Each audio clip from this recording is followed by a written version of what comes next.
Boa tarde a todos. Então, eu já vou assumindo aqui a batuta do Cislai, e assim ele gasta menos saliva, porque hoje ele tem uma maratona, tá? Então, nós vamos ter a apresentação de TCC do João Zaniboni, integrando técnicas de geração aumentada por recuperação e grandes modelos de linguagem para auxílio ao diagnóstico médico, é o famoso REG. Então, eu vou pedir depois aos membros da banda que se restringam a 5 minutos de considerações para a gente não atrasar a maratona de apresentações hoje. Tá? João, você tem 15 minutos, toca a ficha. Perfeito. Então, como o professor disse antes, o título do trabalho é Integrando Técnicas de Geração Aumentada por Recuperação e Grandes Modelos de Linguagem para Auxílio ao Diagnóstico Médico. Meu orientador é o professor Aldo von Wangenheim, e o TCC é na graduação de Sistemas de Informação. Então, começar falando do problema central do trabalho é que a área da saúde enfrenta uma barreira informacional, onde há uma grande quantidade de dados médicos, porém é muito difícil acessá-los e utilizá-los de uma forma eficiente e confiável e prática. Então, uma oportunidade que surge são os grandes modelos de linguagem, os quais demonstram uma habilidade notável para entender grandes quantidades de informação, responder perguntas com uma alta qualidade e rapidamente. Ou seja, a hipótese central do trabalho é que se é possível utilizar esses dados médicos como um recurso ativo e confiável para capacitar os grandes modelos de linguagem nas práticas médicas. Como citei antes, os grandes modelos de linguagem, ou do inglês Large Language Models, ou abreviado LLMs, demonstram uma capacidade impressionante de entender e gerar texto de alta qualidade. Porém, eles possuem algumas limitações. Uma dessas limitações é seu conhecimento estático, o qual é limitado aos dados que foram utilizados durante seu treinamento, não podendo assim ser atualizado. Também há a limitação da tendência de ignorar ou esquecer informações posicionadas no meio do prompt. Prompt é tudo aquilo que o usuário envia para o modelo, como a pergunta dele, por exemplo. Outra limitação também é a restrição da janela de contexto, o qual é o limite de caracteres que o modelo tem para um usuário enviar para ele. Então, por exemplo, se um usuário quisesse enviar um PDF inteiro, talvez pela restrição da janela de contexto, não seria possível. A solução que chega para solucionar essas limitações é a técnica chamada de geração aumentada por recuperação. A geração aumentada por recuperação, do inglês Retrieval Augmented Generation, ou abreviado RAG, é uma técnica que permite às LLMs recuperarem informações de uma base de dados externa, em tempo real, antes de gerar a resposta, para assim se basear nessa base de dados para responder a pergunta do usuário. O RAG possui 3 etapas principais: a ingestão de dados, recuperação de dados e a geração. Na ingestão de dados, começa com a seleção dos arquivos que você quer alimentar o modelo de linguagem para responder as perguntas do usuário.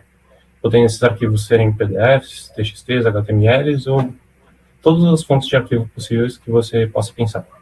Então, começa extraindo esses dados e dividindo eles em pedaços. Esses pedaços também são chamados de chunks.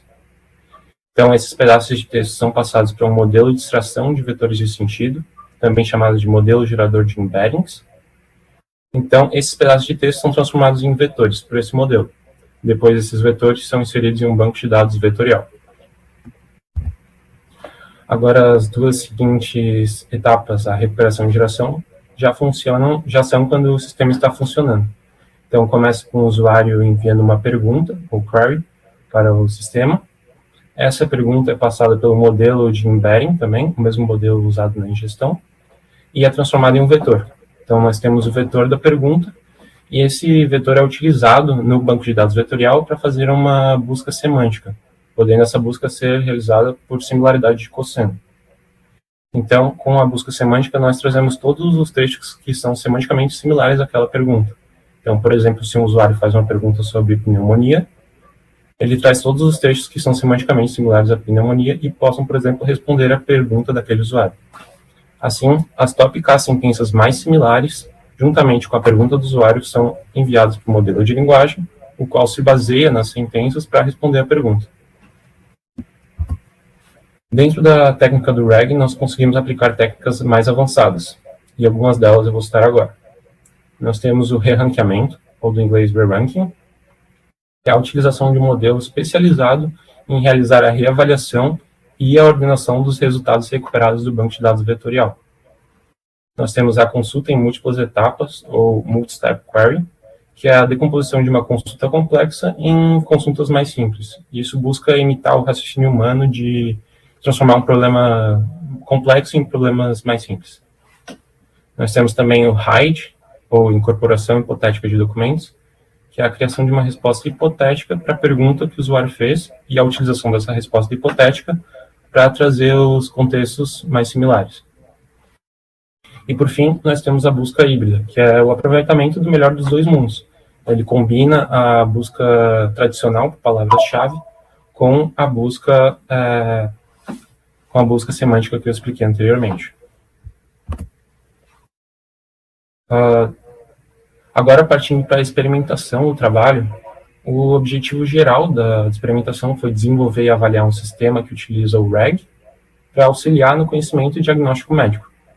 E como objetivo específico, a gente teve analisar comparativamente componentes da arquitetura RAG, como, por exemplo, LLM, modelos de embedding, TopCAS e a aplicação das técnicas avançadas, por meio de uma avaliação automática e uma avaliação humana. Na avaliação automática, ela está descrita na imagem abaixo. Nós temos 4 principais métricas: a relevância do contexto recuperado, a fidelidade, a relevância da resposta e a corretude. Como dados utilizados para enriquecer o modelo de linguagem e auxiliar ele na geração de resposta, a gente utilizou de interações reais e anonimizadas entre profissionais da saúde, médicos especialistas e pacientes. Essas interações são provenientes do banco de dados do Sistema de Telemedicina e Telesaúde, abreviado STT. Eles nos ofereceram um corpus de cerca de 160 mil iterações brutas, que variavam no período de 2023 a 2025. Então, inicialmente, a gente realizou uma filtragem, selecionando apenas as iterações mais completas, respondidas, avaliadas com referência, resultando assim em cerca de 90 mil iterações. E, por fim, com o auxílio de uma LLM, a gente realizou uma seleção que visava pegar apenas as iterações mais generalistas, que poderiam ser utilizadas para enriquecer o contexto do modelo, resultando em cerca de 8.466 iterações de alta qualidade. Para a gente realizar as avaliações automáticas e a avaliação humana, foi necessária a criação de um dataset sintético. Esse dataset ele continha pares de perguntas complexas mais respostas ideais. Ele foi criado agrupando os 8.466 trechos de iteração por similaridade, utilizando o algoritmo K-means. Depois a gente selecionou uma amostra de 500 desses grupos e passamos para uma LLM de alta capacidade, a qual gerava perguntas e respostas baseadas nesses trechos. Assim, a gente tinha um dataset com 500 pares de perguntas complexas e respostas ideais. Primeiramente, foi realizado, então, o teste do modelo de vetorização, ou modelo de embedding, e nós selecionamos 3 modelos de código aberto com melhores desempenhos retirados da literatura, e como podemos observar nos resultados na direita, o modelo Link Embed Mistral foi o que demonstrou superioridade nas métricas de avaliação. Assim, a gente selecionou esse modelo para os demais testes. Em seguida, foi feito o teste de LLM e TopK. Nós também selecionamos 3 LLMs de código aberto. Detalhe, em toda a experimentação foram utilizados apenas modelos de código aberto instanciados localmente, pois, como se tratava de uma base de dados privada do STT, esses dados não poderiam vazar de jeito nenhum. Então, tudo foi instanciado localmente. Certo. Foram pegos 3 LLMs de código aberto, 2 com foco geral e uma com foco médico. A gente fez isso para tentar verificar se a LLM com foco médico traria respostas melhores, já que se foca nesse tema médico. Depois, nós selecionamos 3 TopCAS diferentes, 3, 5 e 8, para verificarmos se quanto mais contexto recuperado, melhor seria a resposta do modelo. E agora partimos para os resultados. Como podemos observar, o modelo Qwen 2.5 de 32 bilhões de parâmetros foi o que apresentou o melhor desempenho geral. Esse modelo era um dos modelos com foco geral. O modelo com foco médico foi o que teve piores resultados. Também podemos observar que houve uma melhora nos resultados com o aumento do TopK, sendo o TopK igual a 8 com melhor pontuação. Assim, esses 2 componentes foram selecionados para o seguinte teste, que foi o teste das arquiteturas RAG. nós selecionamos a arquitetura normal, sem aplicação das técnicas avançadas, a arquitetura com aplicação da busca híbrida, com hide, multistep e re-ranking, que eu expliquei anteriormente, e também a combinação dessas técnicas, resultando em 10 arquiteturas diferentes. E como a gente pode observar no resultado no gráfico, houve um trade-off entre as arquiteturas, em que algumas tiveram resultados bons em uma métrica e ruins em outras. Porém, teve uma arquitetura que se destacou numa métrica super importante, que é a relevância de contexto. E essa arquitetura é a multistep. Por esse motivo, ela foi selecionada como arquitetura final e foi utilizada no teste final, que foi o teste com os especialistas. Para esse teste, foi criado um painel de 3 médicos especialistas, o qual cada um avaliou 12 respostas de 2 modelos diferentes. E quais modelos foram estes? A nossa arquitetura final e o modelo com as melhores capacidades na conjuntura deste trabalho, que era o GPT-4. Assim, o GPT-4 foi rodado sem os mecanismos de recuperação de informação, ou seja, sem acesso ao nosso banco de dados, e nosso modelo rodou com acesso ao nosso banco de dados. Foi utilizada uma métrica chamada SUS, que abrange a segurança, usabilidade e suavidade, ou também a fluidez e naturalidade da resposta. Foram atribuídas notas de 1 a 3 para cada uma dessas 3 dimensões. E como a gente pode observar na tabela abaixo, o GPT-4 ele obteve notas superiores nas 3 métricas, porém nossa arquitetura também obteve boas notas. E fica a questão por que o sistema proposto ficou em desvantagem. A justificativa disso está na natureza da nossa base de conhecimento. Como a gente utilizou de iterações clínicas reais, muitas dessas iterações clínicas eram muito específicas para o cenário do paciente da iteração, contendo desde seu histórico médico, exames, por exemplo, ou doenças muito específicas. E, por esse motivo, com as perguntas que nós realizamos no teste, eram para elas serem de caráter mais geral, quando o modelo tentava buscar essas iterações, ele não conseguia utilizar tanto elas para gerar a resposta, assim fazendo com que o modelo dependesse mais do seu conhecimento nativo, em vez das fontes de dados externas. Assim como o conhecimento nativo do GPT-4 é superior, ele obteve notas superiores. Levando isso em conta, nós temos as conclusões do trabalho. Primeiro, que não há uma arquitetura RAG universalmente superior. Nós temos, então, um trade-off entre as arquiteturas. Há arquiteturas que possuem boas notas em uma métrica, piores notas em outra. Porém, nós temos a arquitetura multistep, que possui notas muito superiores na métrica de relevância de contexto recuperado, que é uma das métricas mais importantes num sistema RAG. Segundo, nós temos que a base de conhecimento é o fator crítico, na verdade é o fator mais crítico para o funcionamento do sistema. E terceiro, que a especificidade dos dados foi uma limitação nesse nosso protótipo. Embora a utilização das interações médico-pacientes tenha sido algo inovador, por sua especificidade, isso causou uma limitação no sistema. E pensando nisso, nós definimos os trabalhos futuros. Então, como objetivo, nós temos que construir uma base de conhecimento híbrida que aproveite não só as interações clínicas, não só a riqueza das interações clínicas, mas também fontes de conhecimento, como, por exemplo, artigos científicos, livros, ou outras informações médicas gerais, para, assim, fazer uma combinação e ter uma base de conhecimento mais sólida. Também temos como objetivo evoluir para uma arquitetura de agentes avançadas, que poderiam ter agentes que fazem verificação para evitar alucinação, ou que tenham agentes que façam consulta, por exemplo, em tempo real na internet e tragam artigos ou outras informações pertinentes para responder às perguntas dos usuários. Por fim, nós temos também como objetivo realizar uma validação clínica rigorosa para verificar a aplicabilidade do sistema e também a criação de uma interface amigável para os usuários. Então é isso. Muito obrigado e fique à vontade se tiverem dúvidas.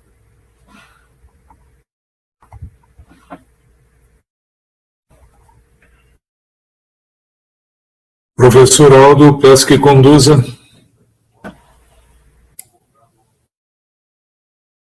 Tive um piripaque aqui. Então, muito bom. Gente, então, antes de eu emitir opiniões a respeito desse trabalho, tá, eu quero chamar a banca, nesse caso é só o Antônio que pode estar presente aqui, o Douglas vai nos enviar um parecer depois. Tá? Então, Antônio, contigo a palavra. 5 minutos. Perfeito, professor Aldo. Só abrir minha câmera aqui. Vai ser bem rapidinho, na verdade. Primeiramente, obrigado, professor Aldo, novamente, pelo convite. Obrigado, João, por me dar a oportunidade de conhecer um pouquinho mais em relação ao seu trabalho, João. A gente tem acompanhado bastante o que vocês andam desenvolvendo através dos grupos. Não sei se o João, na verdade, está no grupo, acredito que sim, né, Aldo? Sim, o João participa do nosso grupo de MLLM. Então, o João, eu quero botar a bola de ferro no pé dele para ele fazer mestrado. Então, João, eu não tenho nem muito o que falar em relação ao seu trabalho está muito acima do nível dos trabalhos que comumente a gente acaba recebendo. Eu digo isso em relação à apresentação, que você demonstrou um domínio total, muito bom mesmo, João, tranquilidade para apresentar, palavras foram muito bem colocadas e a sua preparação também dá para se verificar que você pôde e teve a oportunidade de conduzir muito bem, com zelo, a sua apresentação, e o documento está muito bem escrito, João. Esse é o meu ponto de vista, tá? Tem pouquíssimas questões que eu apontaria no seu documento. Então, novamente, eu só tenho a te parabenizar pelo trabalho.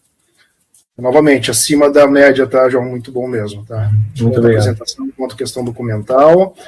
Você detalhou muito bem a questão de fundamentação, a questão de objetivos está totalmente claro.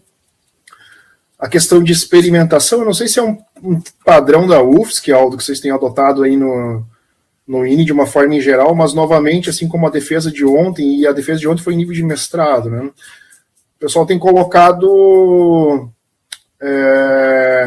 a abordagem proposta junto com o ambiente experimental. Então, novamente, eu achei estranho por ter acontecido novamente, eu não sei se estão mantendo como padrão isso, mas fica só o meu ponto de observação, João, talvez avaliar com o professor Aldo se não é pertinente separar ambiente experimental, que eu acho que são coisas bem diferentes, mas é só a minha opinião pessoal, a não ser que o INE realmente tenha adotado isso como um padrão. Legal também, João, que tu colocaste todas as questões de pergunta e as respostas, e também a questão de usabilidade, profundidade, corretude, fluidez. Isso também permite a questão de reprodutibilidade do seu trabalho, tá, João? Muito bom mesmo, tá? O trabalho está muito completo, muito bom.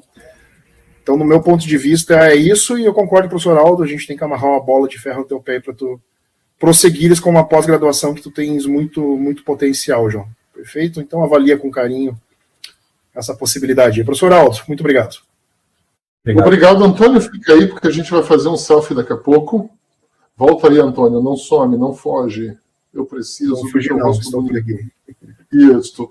Então, gente, eu não tenho muito o que falar, tá, João? Assim, o teu trabalho, eu diria mais da metade dos mestrados que eu sou banca são escancaradamente piores do que o teu trabalho. O teu trabalho tem um nível de mestrado, se você quisesse, podia ter defendido, era só ter uns papers, né? Mas tivesse uns papers publicados aqui, você podia ter defendido isso aqui como mestrado. Tem tudo o que a gente espera de um trabalho científico. Tá? Você tem uma pergunta de pesquisa, você desenvolve um modelo com base no estado da arte, você implementa esse modelo, você executa um estudo de validação, inclusive validação em campo com participantes, tá? E, Antônio, isso é o nosso padrão, tá? Eu não gosto de projeto de brinquedo, onde as pessoas validam em algum ambiente que não conta, tá? A nossa validação é em campo com especialistas ou com pacientes ou outra coisa, tá? Então, tá perfeito. Eu não tenho nada a acrescentar, eu só acho assim, ó, esse resultado que tu tens agora, tá? Ele já dá uma publicação boa. E eu gostaria muito que a hora que tu tiverem dado as tuas férias, eu não sei se tu te formas agora ou não. Sim, de forma que você tem. Então dá uma descansada, areja o cérebro e me procura depois, mesmo que tu não queiras fazer mestrado, tá? Esse trabalho aqui tá bom demais, a gente tem que publicar do jeito que tá? E a gente vai te convidar para repetir essa palestra na Liga de Inteligência Artificial da UFSC, que está sendo organizada aí por um professor do campus de Araranguá, o professor Alisson Panisson, tá? E está tendo palestras muito interessantes e está sendo assistida já por gente de várias universidades, e eu quero que você apresente esse trabalho lá, tá? Eu vou te avisar quando. Tá? É por isso que eu quero o vídeo também, Syslag, porque tem um comitê lá para avaliar, não é qualquer um que apresenta na Liga, então eles querem dar uma olhadinha no vídeo aqui do João. Então é isso, para a gente não se estender mais, apesar da gente ter uns minutos ainda, vamos deixar esses minutos para o Syslag.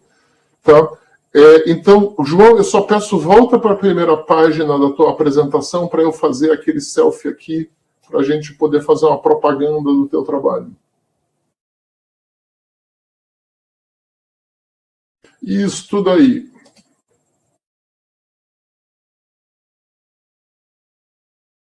Beleza, foi feito. Salvo. Está resolvido. Syslag, contigo a batuta. Antônio, muito obrigado. E João, não deixa de vir conversar comigo, tanto para fazer uma publicação disso daqui, quanto para a gente conversar de mestrado. Aí vai ter bolsa, então a gente tem como te incentivar. Tá certo, muito obrigado aí, pessoal. Syslag. João, em continuidade aos elogios, eu também dou meus parabéns e vamos dar uma salva de palmas, então.